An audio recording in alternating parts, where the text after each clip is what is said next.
Number 14. For our next fight, we're going to rewind the clock all the way back to the very beginning to a time when Gaia actually had an active population, when the engineer slot was still very much cursed, and when Leo's short jokes were still in the single digits. There's no denying that Chapter 1 definitely had some growing pains. The world of Aouria had yet to be fully fleshed out, and time was spent trying to get accustomed to our new characters. That doesn't mean that there weren't gems to be found amongst these humble beginnings, though.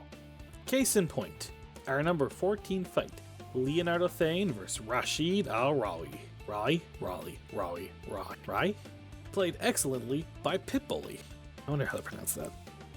While we're always joking about mutinies and overthrowing Leo, Rashid just so happens to be one of the only ones to put his coals where his mouth is. Once a member of the Tempest Edge himself, Rashid was among a pretty hefty number of crewmates who quite literally jumped ship after Isaac Thane, former captain, decided to do what he does best and abandon them all without so much as a single word.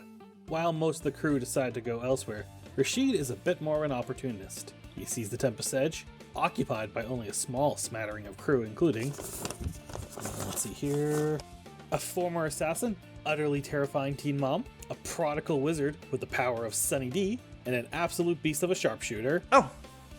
And don't forget Toon. Who? Who? Were we talking about someone?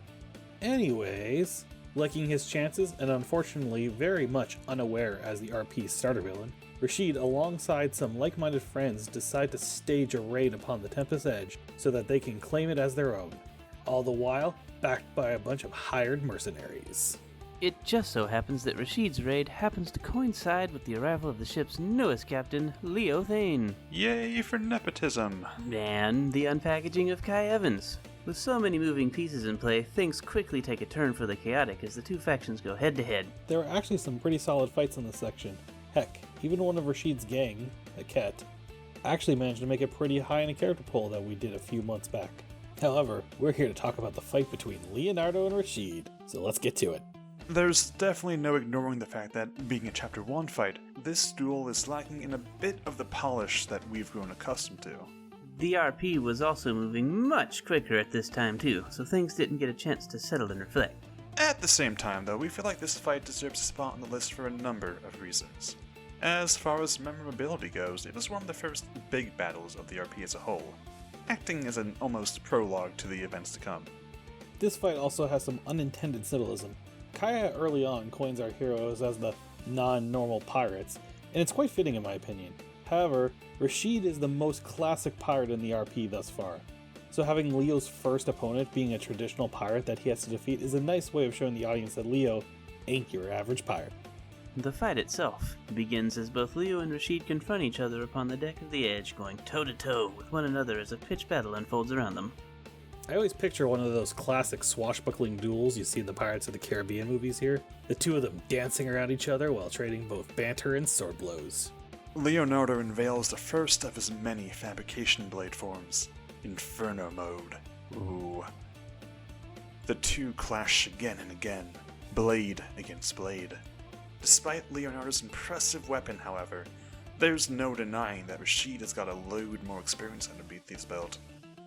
The old pirate manages to slowly eke out an advantage, even shattering Leonardo's sword. For a time, it seems as though Leo might actually lose. In a shocking twist, however, that doesn't come to pass. Recalling his childhood training with his mentor, Leo manages to find the willpower he needs to close the gap. The now swordless captain cleverly uses his sheath of his fabrication blade to, in what can only be described as poetic justice, destroy Rashid's cutlass and churn.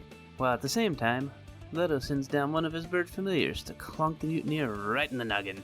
Cause why not twist the knife just a little bit more? Having taken both bomb and bird to the face, Leo takes advantage of Rashid's stunned state to body slam him right over the railing. The two slam into the docks below, but both are quick to rise despite their injuries.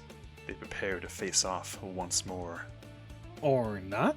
Before the two can continue their throwdown, a horde of enforcers, the aptly named law enforcement of Port Loon, come storming in. Having been warned of the fight by Velnai, they're quick to arrest Rashid and his friends for being the instigators. With Rashid's crew either arrested, dead, or otherwise MIA, both Leo and his crew are able to enjoy respite. Overall, we feel like this fight helps set the scene for what's to come. It gives Leo a chance to prove himself as captain material to the rest of the crew. Not to mention, as we've already said, it's a nice showcase of innovation versus tradition.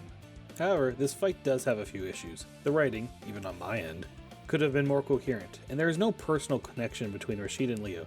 They just happen to be the corresponding leaders. These characters have never even met prior or since this fight, losing some story development and weight. For this reason, this fight could not be any higher on the list. All the same, we feel like the pros are more than enough to earn a spot on the list.